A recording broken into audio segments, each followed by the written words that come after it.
What's up, Fortnite gamers? Mr. Cully here, coming at you with another video. And today we're going to go over a couple problems from your homework on chemical reactions, specifically balancing chemical equations. And so I'm going to kind of go over the overall rules of what we're doing, kind of breaking it down, especially for this first problem, and then going over a couple more examples. So let's go ahead and get to it. Here we have a word problem, all right, and we're asked to kind of fill in these blanks, and then we're going to be balancing the chemical equation that we come up with. So let's go ahead and read it first. It says nitrogen gas, and it gives you the formula, N2, and hydrogen gas, H2, combine to form ammonia, NH3. All right, fair enough. So what is this saying? All right, what are our reactants? What's reacting together? What's it producing? That's what we need to figure out first. So it says nitrogen gas and hydrogen gas combine. Okay, this word right here is kind of giving you a clue as to, okay, what's reacting together? Combining is reacting. All right, so these are my two reactants, and it says forming. All right, forming is another word for producing. It's being produced, so that's a product. So we have our two reactants, which is nitrogen gas and hydrogen gas, and a product, something's being produced, ammonia. All right, so let's go ahead and put that into our equation. So N2 is one of our reactants, so I'll put that there. And H2 is another reactant. This arrow tells us that that's the direction in which the reaction is going. It's being produced. What's being produced? Ammonia, okay, NH3. All right, so now I've dissected the problem. I'm like, all right, this is what I have. So the next step is to count the amount of atoms on each side. All right, for this first part, what I'm going to do is I'm actually going to kind of break this down and draw some pictures out. So just for this first one, I'm going to draw some pictures out. And actually what I'm going to do is I'm going to go back here. I'm going to erase these colors and replace them so that each element has a specific color. So H2 and NH3. How about that? So we got red nitrogen, blue hydrogen. All right, but this is still one thing over here. NH3 is still one compound. All right, so let's go ahead and draw this out. So what does a molecule of N2 look like? Well, N2, all right, that 2 tells you that it's going to be 2 nitrogen. So our molecule of nitrogen gas is actually 2 nitrogen atoms. So what does that look like? Well, let's go and draw it out. It kind of looks something like that, all right? It's just 2 nitrogen bonded together, just 2 atoms side by side. All right, fair enough. What does hydrogen gas look like? Well, pretty much the same thing. 2 hydrogen atoms side by side. They're bonded together. All right. So looking at this already, I could say, okay, one molecule of nitrogen gas is 2 nitrogen atoms bonded together. One molecule of hydrogen gas is 2 hydrogen atoms bonded together. I could visually see that now. All right, so let's go ahead and draw our product then, NH3. So this one's a little bit more complicated. You got 1 nitrogen, and I'll draw that there. And you got 3 hydrogen. So something like this. It doesn't really matter where you put them. Something like that, okay? So we have 1 molecule of nitrogen gas over here. 1 molecule of hydrogen gas produce 1 molecule of ammonia, which is NH3. All right, now the next step is to say, okay, is this a good recipe? Because remember, chemical equations are sort of like recipes. And with the recipe, you need a certain proportion. You need either 2 eggs or 1 cup of flour or whatever it is to get a certain output. If you want to make 12 cookies, you're going to need a certain amount of each ingredient. Well, same thing with a chemical equation. You need a certain amount of each reactant to get a certain amount of the product. And the way that we check that is we count the amount of atoms on each side. All right, so we need to have the same amount of atoms on the left as the right. And that goes back to, all right, well, there's something called the conservation of mass, which says that nothing can be created or destroyed. And we know that to be true. All right, so let's go ahead and count the amount of atoms on each side, starting with nitrogen. How many nitrogen do we have on the left side of the equation? And you see here that I put a line down here to separate it. It's whatever's left of the arrow, okay? What the 2 sides are either to the left of the arrow or to the right of the arrow. Your reactant side, your product side. So in this first ingredient, okay, we're just assuming I have 1 of it, all right? And so I'm going a little too fast here. Remember, there's something called a coefficient, all right? So in math, when you think about coefficients, it's like, all right, you got an x. Well, you have some number in front of x usually, like a 2, okay? Well, what does that 2 tell you about the x? It just tells you got 2 of that x. 2x is simply x and an x, okay? X plus X, essentially. If you had 3X, what would that be? That'd be X plus X plus X. Ooh, that's an X. All right, so it's just telling you got 3 of something. That's all coefficient tells you. So if I the way that I drew this out, I'm assuming I have 1 of each of these guys, okay? 1 molecule of nitrogen gas is this, okay? That's my 1 molecule. 1 molecule of hydrogen gas is this, okay? My H2. 1 molecule of NH3 is this down here, okay? So the number out front tells you how many molecules of that substance you have. How many molecules, how many of that ingredient, in a way, do you have, all right? So we always start out with 1, all right? We're always assuming 1. And then from there, we start counting atoms. So looking at nitrogen right now, okay, how many total nitrogen atoms do I have on the left-hand side of the equation? Well, I've got 1, 2. I've got 1 molecule, but I have 2 total nitrogen atoms, okay? Just counting them up. So I've got 2 on the left side. How many hydrogen atoms do I have on the left side? I've got 1, 2. All right, fair enough. We've got 2 hydrogen atoms. I don't like how I drew my 2's different. There we go.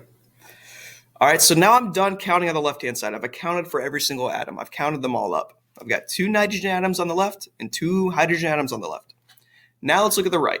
How many nitrogen atoms do I have? Well, if I'm counting, I just have the 1. All right, so 1 nitrogen. And how many hydrogen do I have? 1, 2, 3, okay? So I got 3 hydrogen. So now I've accounted for all my atoms on each side of the equation, okay? So that's that step. Now what I got to do is I got to look and compare the numbers from the left and the right. How many nitrogen do I have on the left? How many nitrogen do I have on the right? Well, I've got 2 on the left and 1 on the right. That's not balanced. I need those to be balanced. The whole goal of this is to balance the amount of on the left and the amount on the right of each atom, okay? Not only that, but I recognize that hydrogen isn't balanced either. I've got 2 on the left and 3 on the right. So what can we do? Well, there's things that we can do and there's things that we can't do. What I can't do is, okay, if I'm looking at this and I say, well, if I just wanted another nitrogen on the right-hand side, can I just put a 2 up here? Okay, so it's N2H3. And the answer is no. We're not allowed to add small numbers. We're not allowed to add these little tiny numbers or change these little tiny numbers that are in the formula. Why is that? Well, think about it, okay? If this were H2O over here, and I wanted to get, 3 hydrogen, if I change that to H3O, is that water anymore? No. H2O is water. H3O, what is that? Okay? It's not something that we can call water in a sense. So if you're changing the small number, you're changing what you're actually talking about. So that's not good. So what can we change? Well, we can change how many of each molecule we have. We can change the number out front. So I can add molecules of nitrogen, I can add molecules of hydrogen, I can add molecules of ammonia, NH3. That's the only thing I'm allowed to change. So, all right, looking at this, if I need to add a nitrogen on the right-hand side, and I do, I need 1 more. What I can do is say, all right, well, right now I have 1 of these. What if I change this to a 2? I'm allowed to do that. Now what I'm saying is I have 2 of this whole thing. I'm essentially adding another molecule of NH3. All right, fair enough. So what does that look like? I'm going to go ahead and draw another one out. I'm drawing a whole another molecule. So there's my N, and I need to draw 3 more H's. So an H there, an H there, and an H there, okay? So now I have 2 molecules of NH3, 1 right here and 1 right there. All right, so that's going to change the amount of each type of atom I have on the right-hand side. I'm going to change these numbers now. So instead of 1 and 3, what are my numbers? Well, how many total nitrogen do I have on my right-hand side now? Well, I've got 1 right here and 1 right there. So I've got a total of 2. How many hydrogen do I have on the right-hand side now? 1, 2, 3, 4, 5, 6. I've got 6 now. Okay. Well, I just balanced my nitrogen out. That's great. But my hydrogen's still not balanced. All right. 2 and a 6. So I need to add hydrogen on the left-hand side now. I need to get a total of 6. Well, how can I do that? I can only change these numbers that go in front of them. All right, well, if I need more hydrogen, I probably don't want to change this number right here. So what do I want to change that to? How many molecules of H2 am I going to need to get 6 total hydrogen atoms? And right now you're probably thinking 3, and you would be right. And let's see why that is. So if I change this to a 3, I'll go ahead and draw out my new hydrogen molecules. Each one is H2. So now I've got 2 hydrogen molecules, and I've got 3 hydrogen molecules. Each one contained 2 hydrogen atoms. So now, how many total hydrogen atoms do I have?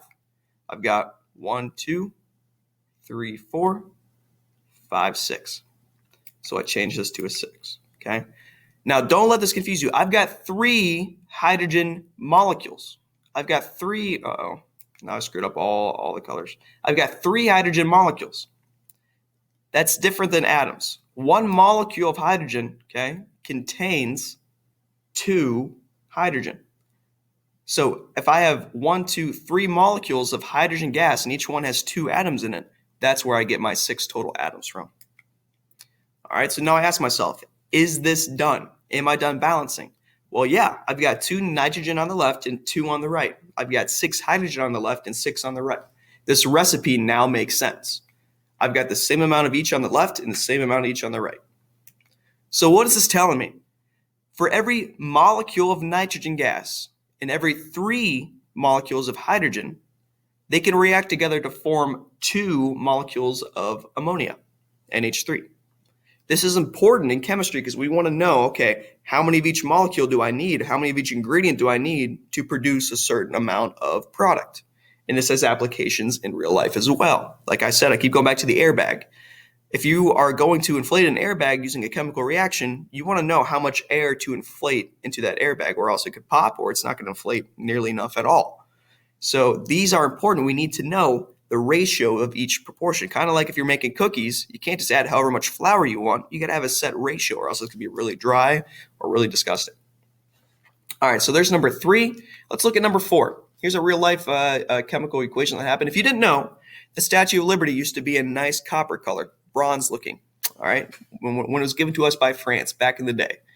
The Statue of Liberty is copper metal, which reacted with oxygen in the air to form copper oxide. Copper oxide, what do you think the color of copper oxide is? It's the color of the Statue of Liberty now. It's like that tealish, greenish, kind of bluish color. So copper, it was once copper, reacted with oxygen in the air to form this copper oxide layer. So the Statue of Liberty is now copper oxide on the outside. So, okay, what's this telling us? All right, what are my reactants? What's reacting? Well, the copper is reacting with oxygen in the air. All right, so that tells you right now, okay, what's reacting? Copper and oxygen. To form, here's a key word, copper oxide. Forming is producing. So it's forming, it's producing copper oxide. So copper oxide must be my product. All right, so now what I'm going to do is I'm going to take these formulas that it gives me, Cu, O2, and CuO, and put them into this equation. So what does that look like? Well, I'll do the same thing as before. I will, actually, no, I won't. We'll take a step different this time. Everything will be the same color. So we got copper, we got oxygen in the air, and we got CuO, copper oxide, as our product. All right, and we're assuming, again, the way you start out one of these, you assume you have one of each of these. Okay, I've got 1 copper molecule, I've got 1 oxygen molecule, and I've got 1 copper oxide molecule. That's what you start with. So now let's go ahead and count. How many of each atom do I have on the left? How many of each atom do I have on the right? Well, on the left-hand side, how many copper do I have? Well, if there's no number down here, that just means you have 1 of it. Okay, so I've got 1 copper. How many oxygen do you have? Well, this 2 down here tells me I've got 2 oxygen, so I've got 2. All right, what about the right-hand side? How many copper? There's no number, which is just inferred, it's 1. And oxygen over here, how many do I have? Just 1, because there's no number again. All right, what's my next step? I look to see if we're balanced. Is my copper balanced? Yes, I've got 1 of each on each side. Great. Is my oxygen balanced? No, it's not. Which side needs more? The right side. I need to double my amount of oxygen on the right-hand side. All right, well, how do I do that? Well, I got to double whichever product contains oxygen. Well, there's only one product, it's CuO. So in order for me to double that, what do? Well, here's the thing that you can't do. You can't just say, all right, I'm going to put a 2 down there, and now I've got 2 oxygen. Why not? Because CuO is not the same substance as CuO2, just how H2O is water only. You can't just say H3O. Okay, you can't just change the little number down there, or else it's changing the entire substance. So CuO has to stay CuO. So in order for me to double my amount of oxygen on this right-hand side, I have to add a whole nother copper oxide molecule. So I change this to a 2. When I do that, what I'm saying is I've got 2 of this whole product. So now I'm changing not only my oxygen number, but my copper, the number of copper I have. So now how many do I have? Well, if in one of these I just have 1 copper, 1 oxygen, if I have 2 of them, then I'm doubling my amount. So now I have 2 copper and 2 oxygen. Bada bing, bada boom. All right, so my oxygen now, they're both equal. I'm balanced. But what about my copper? Well, now my copper's not balanced. It was before, it's not anymore. So now I got to go back over to the left-hand side and say, all right, I need to double my amount of copper in order for it to be balanced. Well, it's as easy as saying, okay, if I want to double my amount of copper, if I want to double this, what number should I put out front? And that's just a 2, okay? So a 2 is going to double whatever this ingredient is. So the 2, now I have 2 copper on that side. And now if you look, okay, I'm balanced. This is it. I'm done. I've got the amount I need of each ingredient, each product for this to be a recipe that makes sense. So for every 2 copper molecules, you get, and 1 oxygen molecule, you get 2 copper oxide molecules. All right. So that's number 4. And here we go. Aluminum oxide. Let's just keep changing the colors. Let's do blue. Aluminum oxide decomposes to produce aluminum and oxygen gas. All right, so what's going on here? We got a substance, aluminum oxide, we don't know what that is decomposing. All right, well, what do you think of when something decomposes? You're like, ew, okay, and there's worms and maggots and gases and it smells really bad. All right, yeah, that's kind of what's going on here. You're not the same thing. There's a chemical reaction going on when your body decomposes. Well, this is not a body. This is just some sort of compound. And it's decomposing to produce, all right, okay, keyword, produce, aluminum and oxygen gas. All right, so 2 things are being produced. That means I've got 2 products here. So what's being produced? Aluminum and oxygen gas. So what must my reactant be? It must be aluminum oxide. That's what's essentially reacting. It's decomposing. So Al2O3 is my reactant. Okay, next step. I need to count how many of each atom I have on each side. Well, remember, we're assuming I have 1 of each. We always assume and start with 1 of each. So how many aluminum atoms do I have on the left-hand side? I've got 2. That's what that 2 means.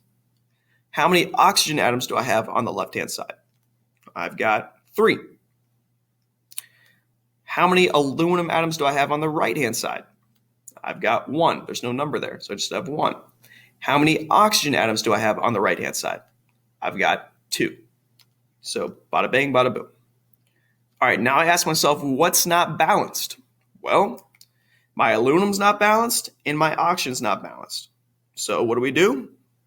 We got to balance it. We change the coefficients out front.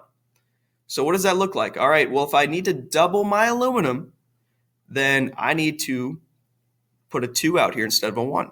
So if I need to double my aluminum, instead of having 1, I need to have 2. So I'm going to put a 2 out front. So what does that do to my aluminum? I now have 2 on the right-hand side, which is what I want. So now I'm equal with my aluminum. What about my oxygen, though? All right, this one's kind of tricky. I have 3 oxygen on the left and 2 on the right. Well, how do I get 2 and 3 to be equal? Can 2 go into 3? No, 2 can't go into 3. And 3 can't go into 2 because it's bigger than it. So at what number can 3 and 2 be equal? If you keep adding 3 and 2, multiples of 3 and 2, at what number are they going to be equal? What's their least common multiple in a sense? And the answer is going to be 6. So if you think of multiples of 3, you got 3, 6, 9, 12. You think of multiples of 2, you got 2, 4, 6, 8. Where do they first meet? Right here with 6. Okay. So I need to find a way to get them both to 6 because that's where they're going to meet up at. All right, multiples of 6, multiples of their least common multiple. So, all right, how do I get oxygen to be 6 on both sides? Well, looking at the left side first, how do I get 6 oxygen? Well, I'm going to need to double this, won't I? I need to double this whole thing. That's my only reactant, so I need to double it. So what does that look like? I changed this 1 to a 2. All right. Well, yeah, now I've got 6 oxygen because, well, it's kind of like the distributed property. Now I've got double of what's inside. I used to have 3. Now I've got 6. And I'm also doubling my aluminum now. All right, so I'm doubling 2, which is going to be 4. All right, well, going back over here, to get my oxygen to 6, all right, what number do I put in front of this to get a total of 6 oxygen? Well, if one of these has 2 oxygen, 2 of these would have 4 oxygen, 3 of these would have 6 oxygen. So I need to change that number to a 3. So now I've got 6 oxygen on the right. All right, am I done? Well, no, because when I doubled the left-hand side, I also doubled my aluminum. So now my aluminum's not good anymore. So what I need to do is I need to double my aluminum again on this side.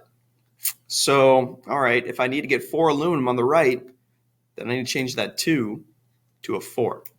So now I have a total of 4 aluminum on the right-hand side. Is this good now? Yes. So this is the final answer for what we have here. So to clean it up a little bit, what does it look like? I've got 2 molecules of aluminum oxide, which produce 4 molecules of aluminum and 3 molecules of oxygen gas. So this is a good recipe. All right, so that was a pretty good breakdown of what a chemical equation looks like and how to balance it. Have any questions? Please let me know.